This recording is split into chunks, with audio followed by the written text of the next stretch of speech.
ជម្រាបសួរបងប្អូនចឹងតាមរយៈវីដេអូមួយនេះចាំខ្ញុំនាំអារម្មណ៍បងប្អូនមកប្រយោគទស្សនវិជ្ជាក្រោយថ្ងៃចូលឆ្នាំគឺនៅមុខបរិវេណកវត្តអញ្ចឹងបើទោះបីថាពិធីបុណ្យចូលឆ្នាំខ្មែរត្រូវបានបញ្ចប់ទៅមែនតែសម្រាប់បងប្អូនដែលខកខានមិនបានទស្សនាប្រាសាទអង្គរវត្តឬក៏ថាអ្នកដែលចូលចិត្តទេសភាពបរិយាកាសខ្យល់បរិសុទ្ធនៅ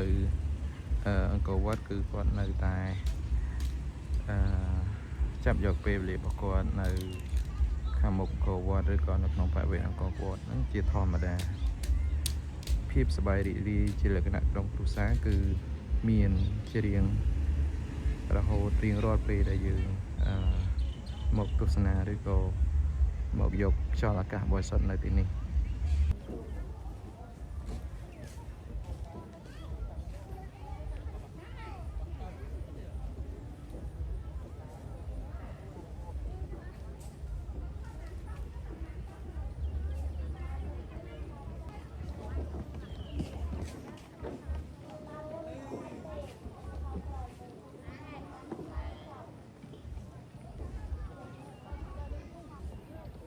អញ្ចឹងនៅលើស្ពានបណ្ដែតទឹកនៅមុខប្រាសាទអង្គរវត្តគឺជាច្រកចូលដ៏ពេញនិយមមួយដែលយើងទទួលបាននៅអារម្មណ៍ស្រស់ស្រាយបូករួមជាមួយនឹងចំហាយទឹកដែលសាយភាយចេញពីខាងក្រោមមកអញ្ចឹងធ្វើឲ្យយើងនឹងទទួលបាននៅអារម្មណ៍ស្រស់ស្រាយទទួលបាននៅភាពរីករាយទទួលបាននៅភាពអស្ចារ្យអារម្មណ៍អស្ចារ្យនៅពេលដែលយើងកំពុងតែប្រើផ្លូវមួយនេះចូលទៅទស្សនានៅក្នុងប្រាសាទអង្គរវត្តអញ្ចឹងគណៈពេលនេះគឺម៉ោង3រសៀលជាងហើយប៉ុន្តែអ្នកទស្សនាដែលជាជនជាតិខ្មែររបស់យើងឬក៏ភ្ញៀវទេសចរក៏គាត់នៅតែប្រើពេលវេលាទាំងអស់នេះបានន័យថាគាត់នៅតែយកពេលវេលាទាំងនេះគឺនៅតែអាចចូលទៅផ្ដិតយកនៅទេសភាពឬក៏ទៅទទួលយកនៅអារម្មណ៍អស្ចារ្យអារម្មណ៍ស្រស់ស្រាយជាមួយនឹងប្រាង្គប្រាសាទអង្គរវត្តដែលកំពុងតែឈរយ៉ាងរឹងមាំឬក៏យ៉ាងស្កឹមស្កាយដើម្បីទទួលយកនៅភ្ញៀវទេសចរគ្រប់ទិសទីគ្រប់ទីកន្លែងទាំងអស់ដើម្បីមកទស្សនាពីអច្ឆរិយៈឬក៏ស្ថាបត្យកម្មដែលពុព្វបុរសរបស់យើងបានបន្សល់ទុក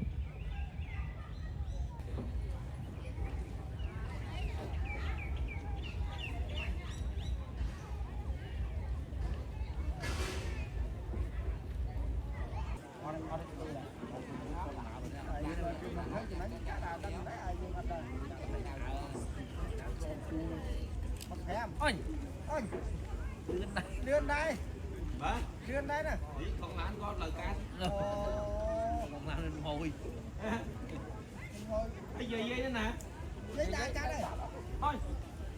អីចឹងនៅក្រោយគេវិញចុះបើគាត់ជិះម៉ូតូយើងដើរ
ไปทำวิจบอะไรเนี่ย đó có này